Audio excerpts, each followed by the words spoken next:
Hello प्यारे बच्चों, आज के इस वीडियो में कक्षा 9वीं के आज जो है 20 बहुविकल्पी प्रश्न उत्तर को सॉल्व करने वाले हैं, जो बहुत ज़्यादा इम्पोर्टेंट है। और देखिए दोस्तों, ये ऐसे प्रश्न हैं जो ना केवल आपके परीक्षा में पूछे जाएंगे, बल्कि ये भी साबित करेंगे कि आप कितने पानी में हो। यानी अब तक आपने इस चैप्टर में क्या पढ़ा, कितना पढ़ा और चीज़ें आपको कितनी समझ में आई हैं। यदि ना भी समझ में आई हो ना, कोई जगह पे यदि आपको डाउट रहा होगा कि यार ये कैसे हो गया, ये ऐसे क्यों हुआ, जैसे पानी गीला ही क्यों होता है, लकड़ी ठोस ही क्यों होता है, इत्यादि ऐसा कोई डाउट रहा होगा, तो आज के सेशन में मैं पूरी गारंटी देता हूं कि आपका ये डाउट जो होगा दूर हो जाएगा। बशर्ते है कि आप इस वीडियो को पूरा देखिएगा, इस वीडियो को स्किप मत कीजिएगा। और एक छोटा सा रिक्वेस्ट है कि यह वीडियो अच्छा लगे तो एक लाइक कर दीजिएगा, और चैनल पर आप नए हैं तो चैनल को सब्सक्राइब कीजिएगा, ताकि इस तरीके के और भी जो वीडियो है हम आप तक पहुंचा सकें और आप अपनी पढ़ाई को बेहतर ढंग से कर सकें। तो चलिए देर न करते हुए क्लास को स्टार्ट करेंगे। तो आपके मोबाइल स्क्रीन पर पहला प्रश्न दिख रहा होगा। क्या है? पदार्थ किससे मिलकर बना है? अब सवाल उठता है कि पदार्थ भैया किससे मिलकर बना हुआ है। देखिए दोस्तों, जो पदार्थ है ना, प्राचीन समय में जो भारतीय दार्शनिक रहे, क्या भारतीय दार्शनिक रहे या जो यूनानी जो दार्शनिक रहे। अब आपको लगेगा ये दार्शनिक क्या होता है, पहले ये बताओ। देखिए दोस्तों, आज जो विज्ञान जो दिख रहा है, विज्ञान जो आज दिख रहा है, जिस रूप में दिख रहा है, पहले विज्ञान उस रूप में नहीं था। पहले जो विज्ञान था वो केवल चिंता के रूप में था, केवल एक सोच के रूप में था। पहले के समय जो लोग थे, जो वैज्ञानिक थे ना, वो रिसर्च नहीं करते थे ज़्यादा, वो ज़्यादा करके सोचते थे, कल्पना करते थे। जिससे कल्पना उस समय के जो दार्शनिक होते थे, किस तरह की कल्पना करते थे? ये कल्पना करते थे कि बारिश क्यों होती है, सूर्य कभी दिखाई देता है तो कभी नहीं दिखाई देता है, चंद्रमा पृथ्वी पर गिरता क्यों नहीं है, तारे क्यों दिन में नहीं दिखाई देते हैं, रात में क्यों दिखाई देते हैं, आदमी मरता क्यों है, आदमी सोता क्यों है, आदमी सोता है तो रात में सपने क्यों आते हैं। इस तरह की जो सारी जो बात हुआ ना, उस समय के दार्शनिक सोचते थे और रिसर्च करके खोजते थे कि आखिर ये सब कैसे होता था। तो पहले के जो दार्शनिक थे इस तरह की चीज़ें सोचते थे।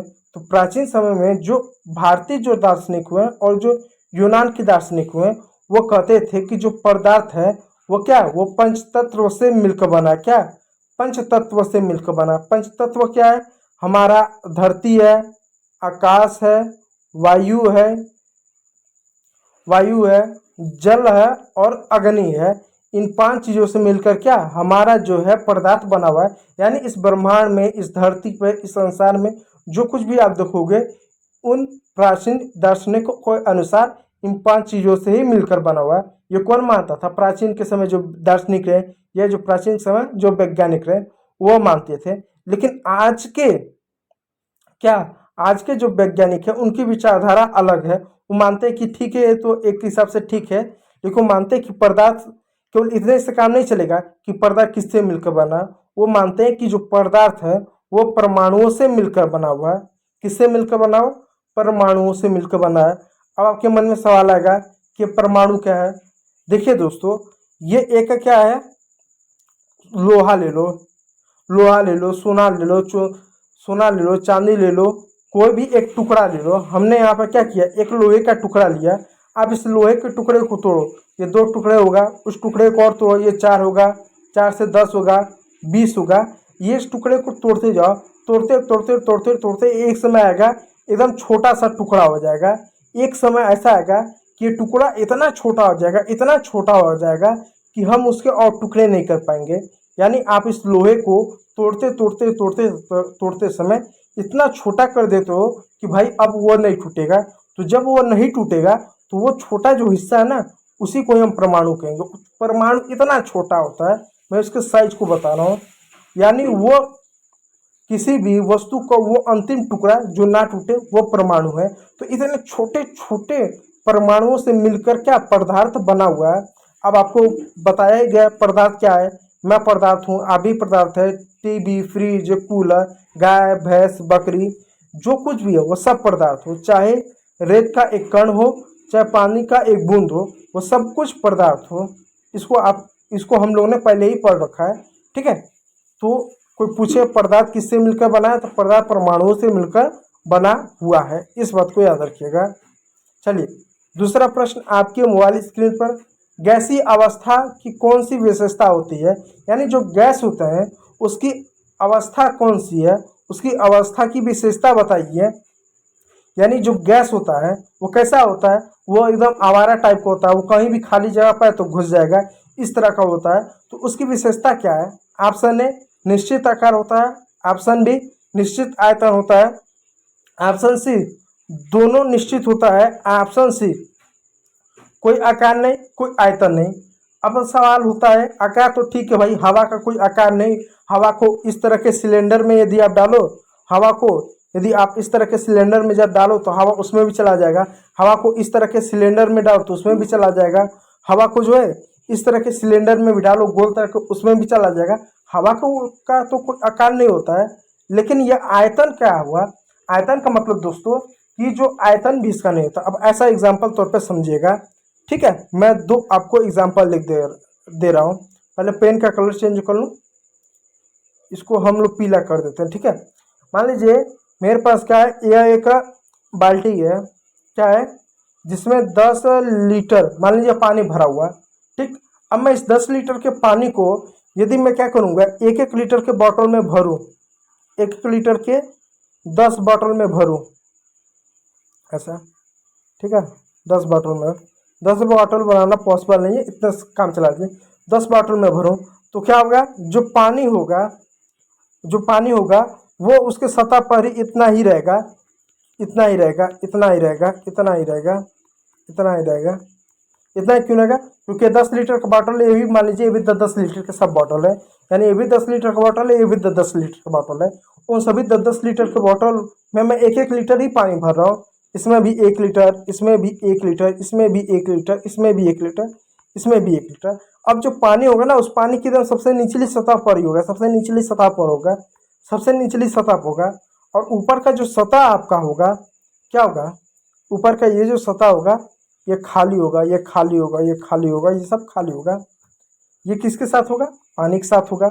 यही चीज़ अगर गैस के साथ करके देखें कि ये जो है क्या है, ये एक गैस है, एक कोई सिलेंडर टाइप का है, कुछ वस्तु है जिसमें 10 kg 10 किलो का गैस भरा हुआ है। अब इस 10 किलो के गैस के क्या करते हैं, 10-10 किलो के सिलेंडर में हम इसको डालते हैं, डालते हैं,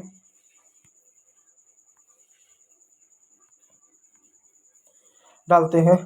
अब यहाँ पर क्या होगा, अब जो गैस है केवल इस सिलेंडर के नीचे नहीं रहेगा, नीचे ही नहीं रहेगा, पानी तरह क्या कि सिर्फ नीचे रहेगा, नहीं, यह 10 किलो का गैस इस 10-10 किलो सिलेंडर में जब 1-1 किलो करके डालेंगे तो पूरे सिलेंडर को भर देगा, पूरे सिलेंडर को भर देगा, पूरे सिलेंडर को भर देगा, पूरे सिलेंडर को भर देगा, पूरा सिलेंडर भर देगा, भर देगा कि नहीं, पूरे चारों तरफ रहेगा, ऊपर नीचे आगे पीछे हर जगह। यानी यह 10 किलो का गैस, यह 10-10 किलो के सिलेंडर में जब हमने 1-1 किलो भरा तो पूरा गैस क्या एक तरह से चारों ओर फैल गया। तो अब सोचो कि जो 10 किलो का क्या था, जो सिलेंडर था वो अलग अलग 10-10 किलो के 10 सिलेंडर में चला गया। तो इससे क्या समझ में आ रहा है, इससे समझ में आ रहा है कि जो गैस होता है उनका कोई आयतन नहीं होता है कि अगर इसमें इतने जगह में ये रहे तो अगर 1 किलो को उतने जगह में डालोगे तो कम ही जगह में रहेगा, वो उतने ही जगह में रहेगा, क्योंकि उनका कोई आयतन नहीं होता है। लेकिन पानी का आयतन होता है। पानी का आयतन कैसा कि ये 10 लीटर का आपका जो था पानी था, हमने 10 लीटर के क्या बॉटल में हमने उसको पानी डाला तो नीचे ही पानी रहा, ऊपर की जगह खाली रहा। लेकिन इसमें नहीं होगा, आपका ये क्या है, ये 10 लीटर का सिलेंडर हो, 1 लीटर 10 लीटर के सिलेंडर में 1 लीटर गैस डालो तो भी पूरा भर जाएगा। अब 10 किलो के सिलेंडर में 10 किलो सिलेंडर डालो तो भी पूरा भरा रहेगा, यानी पूरे इलाके को वो छेक लेता है एक तरीके से। क्यों? क्योंकि उनका कोई आयतन नहीं होता है। तो एक बात याद रखिएगा, जितने भी गैसीय अवस्था होता है उनका कोई आयतन नहीं होता है, इस बात को याद रखिएगा। ना तो आकार होता है ना तो आयतन होता है। चलिए तीसरा प्रश्न आपके मोबाइल स्क्रीन पर, पदार्थ के कणों की क्या विशेषता होती है, यानी जितने भी पदार्थ होते हैं उनके कणों की क्या विशेषता होती है। ऑप्शन ए वे स्थिर होते हैं, ऑप्शन बी वे भारी होते हैं, ऑप्शन सी वे निरंतर गतिशील करते हैं और ऑप्शन डी वे दिखाई देते हैं। तो इसका सही उत्तर है जितने भी पदार्थ के कण होते हैं उनकी विशेषता होती है वे निरंतर क्या गतिशील करते हैं, यानी गति करते हैं। अब सवाल होगा कैसे गति करते हैं, हम कैसे मान लें। आप एक कमरे में जाइएगा, ठीक है, और एक कमरे के किनारे क्या कीजिए, आप परफ्यूम मार के भाग जाइएगा। परफ्यूम चाहे खुशबूदार हो चाहे बदबूदार कुछ भी हो, आप मार के चले जाइएगा। कुछ समय बाद यदि आप देखेंगे तो आपने परफ्यूम कमरे के एक हिस्से में आपने मारा था, थोड़ी देर बाद 1 घंटे बाद 2 घंटे बाद पूरा कमरा उस परफ्यूम, चाहे आप सुगंधदार परफ्यूम मारोगे चाहे बदबूदार मारोगे, पूरे कमरे में आपको उसको खुशबू आएगी। सवाल है हमने एक कोने मारा था तो पूरा कमरा कैसे उस खुशबू से भर गया, उस गंध से कैसे भर गया? क्योंकि पदार्थ के जो कण है ना वो गतिशील करते होंगे। क्यों? क्योंकि आपने इस कमरे के हिस्से में आपने आपने स्प्रे किया था, तो यहाँ पे जो कण थे उन कणों के जो अंदर जो खाली भाग थे वो स्प्रे के जो जो पार्टिकल थे ना इसके अंदर भर गए, और वो बाद में क्या गति करने लगे, एक जगह रुकते नहीं। वहाँ से कुछ कण यहाँ गया, कुछ कण यहाँ गया, कुछ कण इधर आया, कुछ कण इधर आया, फिर ये कण उठ के इधर आए, कुछ कण इधर आ गए। इसलिए पूरे कमरे में क्या उसकी खुशबू हमको आ रही है, बदबू आ रही है। तो इससे पता चलता है कि जो कण होते हैं वो गतिशील होते हैं। इस बात को याद रखिएगा। चलिए चौथा प्रश्न, पदार्थों के कणों के बीच क्या पाया जाता है? यानी जितने भी पदार्थ होते हैं, इसमें मैंने बताया पदार्थ छोटे छोटे छोटे छोटे कणों से मिलकर बनते हैं, तो उनके बीच में क्या पाया जाता है? ध्वनि पाया जाता है, द्रव पाया जाता है, स्थान पाया जाता है, ठोस पाया जाता है। तो जितने भी क्या होते हैं, जितने भी कण होते हैं उन कणों के बीच खाली स्थान होता है, रिक्त स्थान होता है। जैसे मैं आपको एग्जाम्पल तौर पर दिखाऊं, आप बचपन से कौवा वाली कहानी सुनी हो कि कौवा होता है बहुत प्यासा होता है और एक मटके में कुछ पानी रहता है, और उसको जब प्यास लगती है तो क्या करता है, पीने जाता है और उसको मिल नहीं पाता है, तो क्या करता है, उसमें क्या करता है, कंकड़ भरना स्टार्ट करता है। क्यों? क्योंकि उसको मालूम होता है कंकड़ भरेंगे तो पानी का स्तर ऊपर आएगा। तो वो एग्जाम्पल यहाँ पर करते हैं। एक बड़ा सा बीकर लीजिए, बर्तन लीजिए, जो भी बर्तन उसमें लीजिए, और आप पानी को ना उसको लेवल माप लीजिए कि जो बर्तन है उसमें मैंने कितना इंच कितना सेंटीमीटर मैंने उसमें पानी का मेरा लेवल है। मान लीजिए मैंने एक बीकर लिया जिसकी लंबाई है 10 सेंटीमीटर, और मैं क्या करता हूँ 5 सेंटीमीटर, यानी 5 सेंटीमीटर मैं क्या कर रहा हूँ, मैं पानी इसको भर दे रहा हूँ। अब इस पानी के ग्लास में क्या कीजिएगा, आप नमक या शक्कर दोनों में से जो आपके पास हो, और दोनों में से जिसको आप अफोर्ड कर सकते हो, ठीक है, उसको क्या कीजिएगा इसमें डालिएगा, और उसके बाद खूब उसको मिलाइएगा। मैंने चीनी में इसको डाल रहा हूँ, मैंने इसमें चीनी डाला, ठीक है, चीनी ले लेता हूँ। 1 चम्मच चीनी डाला, उसको खूब एक छड़ी की मदद से, 1 चम्मच की मदद से मैंने खूब उसको मिलाया। फिर 2 चम्मच डालिए, 3 चम्मच डालिए, 4 चम्मच डालिए, तब तक डालिए जब तक चीनी या नमक इसमें घुलना बंद ना हो जाए। अब इसमें नमक या चीनी को डालते जाइएगा। एक समय बाद देखेंगे कि इसमें जो चीनी या नमक जो डाले थे उसका एक भी दाना आपको दिख नहीं रहा है। अब एक समय ऐसा आ गया कि अब इससे ज़्यादा चीनी या नमक नहीं घुलेगा। तो अब क्या कीजिएगा, इस पानी का जो लेवल है, अब लेवल को मापिएगा। क्या उस पानी का जो लेवल है वो लेवल बढ़ा? इसका जवाब आपको मिलेगा नहीं। उसका पानी का जो लेवल है वो लेवल नहीं बढ़ेगा। 5 सेंटीमीटर पहले भी था, 5 सेंटीमीटर अब भी रहेगा। सवाल ये है कि हमने जो चीनी डाला, पानी डाला, चीनी और नमक डाला, तो उसमें घुल गया, तो इस अनुसार क्या होना चाहिए, उसका लेवल बढ़ना चाहिए ना, जबकि लेवल नहीं बढ़ा। क्यों? क्योंकि जो पानी था उसके अंदर जो छोटे छोटे जो कण थे, क्या थे, कण थे, उनके बीच में क्या था, खाली स्थान था। क्या था, खाली स्थान था। और जब आपने चीनी या नमक को डाला तो धीरे धीरे जब गलना स्टार्ट हुआ तो वो छोटे छोटे छोटे छोटे टुकड़ों में वो भी बंटना स्टार्ट हो गया। और जब छोटे छोटे जब वो भी टुकड़े हो गए नमक या चीनी के, तो छोटे छोटे टुकड़े क्या हो गया, उस खाली स्थान में जाकर बैठ गए। इस वजह से पानी का लेवल जरा सा भी नहीं बढ़ा। क्यों? क्योंकि वो छोटे छोटे टुकड़ों में हो गए। इससे यह पता चलता है कि जितने भी कण होते हैं, पदार्थों के जो कण होते हैं उनके बीच में खाली स्थान होता है। इस बात को याद रखिएगा, ठीक है। चलिए अगला प्रश्न देखते हैं, पदार्थों के कण एक दूसरे को कैसे प्रभावित करते हैं? ऑप्शन ए, कोई बल नहीं लगता। ऑप्शन बी, दूर हटते हैं। ऑप्शन सी, आकर्षित करते हैं। और ऑप्शन डी, टकराते हैं। तो देखिए दोस्तों, पदार्थों के बीच जो कण होते हैं वो एक दूसरे को आकर्षित करते हैं। अब कैसे आकर्षित करते हैं, इसका एग्जांपल लीजिए। अपने घर में जाइएगा, किचन में जाइएगा, जहां पर आपको इस तरीके का कोई टोटी मिले, ठीक है, नल टोटी जो भी मिले, और उसका क्या कीजिएगा, पानी आप चालू कर दीजिएगा। पानी इस तरीके से आप चालू कर दीजिएगा। पानी जब चालू कर देंगे तो गिरने लगेगा। अब इसके बीच में आप क्या कीजिएगा, आप अपनी उंगली को रखिएगा। आप अपनी उंगली रखिए, आप अपनी उंगली रख सकते हैं, आप कोई लकड़ी रख सकते हैं, कोई भी एक चीज़ आप इसको आप पानी के धार के नीचे रखिएगा। अब जब रखेंगे ना तो जो आपका पानी है वो दो भागों में बट जाएगा। क्या हो जाएगा, दो भागों में दो धाराओं में बढ़ जाएगा। एक पानी इस ओर गिरेगा, लेफ्ट ओर गिरेगा, एक राइट ओर गिरेगा। एक लेफ्ट की ओर ऐसा गिरेगा, एक राइट की ओर गिरेगा। और आपका जो उंगली होगा दोनों साइड भीगेगा। इसका मतलब क्या हुआ, हमने उंगली लगाकर या लकड़ी लगाकर पानी को हमने दो भागों में बांट दिया। क्या किया हमने, एक तरीके से दो भागों में बांट दिया। लेकिन जब नीचे अगर आप देखेंगे तो फिर वापस जो पानी होगा ना वो दो धाराओं में नहीं नीचे गिरेगा, वापस वो एक धारा में बहकर गिरेगा, एक ही धारा में बहकर गिरेगा, दो धारा में बहकर नहीं गिरेगा। सवाल ये उठता है, हमने तो उसको दो भागों में बांटा उंगली या लकड़ी लगाकर, फिर वो दो धाराओं में कैसे नहीं हुआ, एक ही धारा में कैसे रहा है। इससे ये पता चलता है कि जो कण होते हैं ना उनके बीच में एक बल होता है जिसको हम आकर्षण बल कहते हैं। और ये क्या करते हैं, एक दूसरे को आकर्षित करते हैं। कणों को ना, जो छोटे छोटे एकदम कण होते हैं ना, एकदम छोटे छोटे, जो आपको आंख से भी नहीं दिखाई देगा, इतना छोटा होते हैं, वो क्या करते हैं, एक दूसरे को आकर्षित करते हैं। इस बात को याद रखिए। तो जितने भी पदार्थ के जो कण होते हैं उनके बीच में आकर्षण बल होता है जो एक दूसरे को आकर्षित करते हैं। इस बात को याद रखिएगा। और एक बात और याद रखिएगा, जो आकर्षण बल होता है वो सबसे ज्यादा ठोस में होता है। यानी जितना भी ठोस वस्तु है, लोहा है, सोना है, चांदी है, लकड़ी है, जो ठोस वस्तु है उसमें ये आकर्षण बल सबसे ज्यादा होता है, इसलिए ठोस ठोस होता है।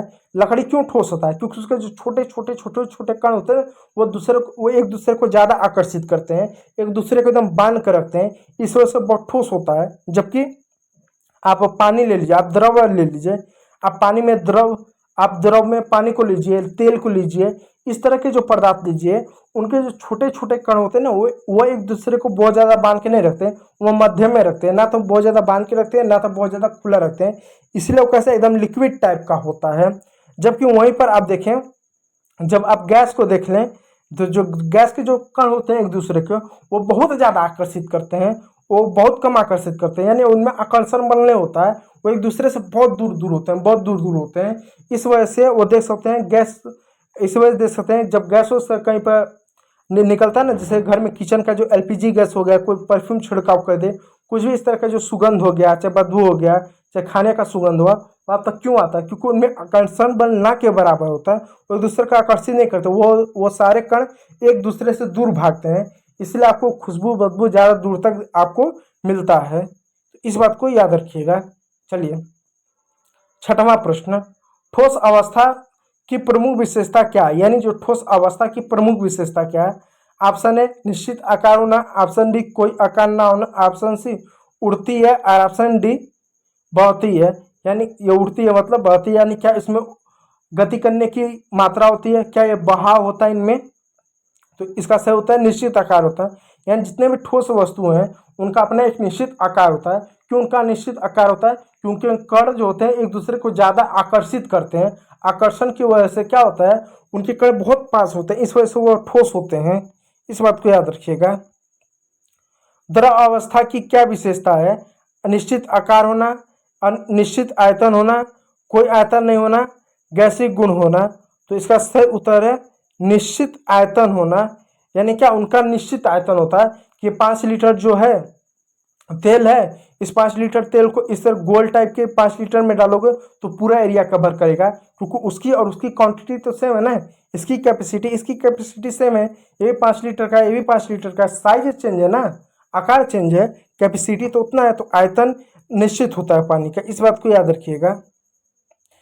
ठीक है, आप ऐसा नहीं कर सकते कि 5 लीटर का जो पानी है जो इतने बड़े क्षेत्र में है, आप इतने बड़े क्षेत्र में उसको इकट्ठा कर देंगे, बिल्कुल नहीं कर सकते। इस बात को याद रखिएगा। चलिए अगला प्रश्न, गैसों की कौन सी विशेषता नहीं होती है, यानी गैसों की कौन सी विशेषता नहीं होती है। ऑप्शन है फैल सकती, यानी गैस जो है कहीं पर फैल सकती है। ऑप्शन बी दाब डाल सकती है। ऑप्शन सी आयतन निश्चित होता है, और ऑप्शन डी प्रवाह कर सकती है। तो तो गैसों की कौन सी विशेषता होती है, प्रवाह कर सकती है, यानी प्रवाह कर सकती है, ये विशेषता नहीं होती, वो प्रवाह कहीं नहीं कर सकती। इस बात को याद रखिएगा। ठीक है, इस बात को याद रखिएगा। चलिए अगला प्रश्न, क्या पदार्थ अपनी अवस्थाएं बदल सकता है। ऑप्शन ए नहीं, ऑप्शन बी केवल द्रव में से ठोस में, ऑप्शन सी केवल गैस से द्रव में, और ऑप्शन डी हाँ, पदार्थ जो होता है वह अपनी अवस्था को बदल सकता है। यानी जितने भी पदार्थ होते हैं हर पदार्थ अपनी अवस्था बदल सकता है, यानी जो ठोस है वो द्रव बन सकता है, जो द्रव है वो गैस बन सकता है, जो गैस है वो ठोस में बदल सकता है, जो ठोस है वो द्रव में बदल सकता है। जैसे मैं आपको कुछ एग्जाम्पल देता हूँ। देखिए, जो आपका कपूर होता है वो कैसा होता है, वो ठोस होता है। जो नेप्थिल की गोलियां आती है वो ठोस होता है, वो होता है ठोस, लेकिन वो ठोस से द्रव में नहीं बदलता, वो सीधा गैस में बदलता है। आप कपूर की गोली लो, उसको बाहर खुले में रखो 15 से 20 मिनट, उसके बाद वो गायब हो जाता है, तो डायरेक्ट वो ठोस से द्रव में बदल गया। ठीक, अब इसका एक और एग्जाम्पल लो। गैस से सीधा ठोस में बनना, क्या कोई गैस जो है वो ठोस बन सकता है? हाँ, बन सकता है। जैसे CO2 द्वारा बना हुआ बर्फ है। देखिए दोस्तों, जो बर्फ होता है दो तरह का बर्फ होता है। एक बर्फ होता है जो जिसको हम आइस बर्फ कहते हैं। वो जो आइस बर्फ होता है वो मानव निर्मित होता है। हम मानव द्वारा जो होता है उस पानी को रेफ्रिजरेटर के माध्यम से बनाया जाता है। जो हम घरों में या जो आइसक्रीम खाते हैं उस तरह का जो बर्फ दिखता है ना, वो कैसा बर्फ होता है? वो मानव निर्मित बर्फ होता है। और मानव निर्मित जो बर्फ होता है वो पानी से बनता है। उसको हम रेफ्रिजरेटर की मदद से, हम क्या करते हैं, फ्रिज की मदद से हम उस बर्फ को बनाते हैं। लेकिन एक और बर्फ होता है जो किससे बना होता है? कार्बन डाइऑक्साइड से बना होता है, एक गैस से बना होता है। और वो जो बर्फ बनता है ना, वो प्राकृतिक बर्फ होता है, वो प्रकृति बनाती है। और वो जो प्रकृति जो हमारी बर्फ बनाती है ना, वो आप जाओ अंटार्कटिका के क्षेत्र पे जाओ, पृथ्वी के ध्रुवों ओर जाए ना, तो वहाँ पर आपको वो बर्फ मिलेगा। और वो बर्फ आपको जो ऐसा होता है वो ज्वलनशील होता है एक तरह से, उसमें कार्बन की मात्रा होती है, इससे उसमें जलने की प्रकार होता है। ठीक है, तो वो ऐसा बर्फ होता है जो गैस से सीधा ठोस में बदलता है। क्योंकि जो कार्बन डाइऑक्साइड होता है, जो CO2 होता है, वो तो होता है गैस होता है, लेकिन गैस सीधा बर्फ में बदल गया, ठोस में बदल गया। ठीक है, चलिए, तापमान बढ़ने पर ठोस क्या बन सकता है? Option A gas, option B द्रव, option C plasma, option C कोई नहीं। देखिए दोस्तों, आमतौर पे देखा गया है यदि किसी भी ठोस वस्तु का यदि आप तापमान बढ़ाओगे तो वो सबसे पहले द्रव में ही बदलता है। जैसे आप लोहा ले लो, उसको बहुत ज़्यादा पिघलाओ तो वो द्रव में बन जाएगा, लिक्विड बन जाएगा। आप चांदी को पिघलाओ, आप किसी भी चीज़ को पिघलाओ तो एक तरह से क्या, द्रव में ही बदलता है। इस बात को याद रखिएगा। ठीक है, चलिए, तो ये रहे आपके जो है दोस्तों 10 प्रश्न रहे हैं, और आगे भी 11-12 ऐसे करके टोटल जो है 10 प्रश्न और बचे हुए हैं, जिनको मैं अगले क्लास में कराऊंगा। पार्ट 2 उसके लिए लाना पड़ेगा। तो यदि पार्ट 2 चाहिए तो कमेंट करके बताइएगा। यदि अभी के लिए इतना रहने देते हैं। और एक आवश्यक सूचना, यदि आपको PDF चाहिए तो PDF के लिए जो ओमकार मौर्य बायोलॉजी हमारा जो टेलीग्राम चैनल है उसको ज्वाइन कर लीजिए, जहाँ पर आपको इसका free of cost PDF upload कर दिया जाएगा, आपको प्रोवाइड कर दिया जाएगा। तो वीडियो देखने के लिए बहुत बहुत धन्यवाद।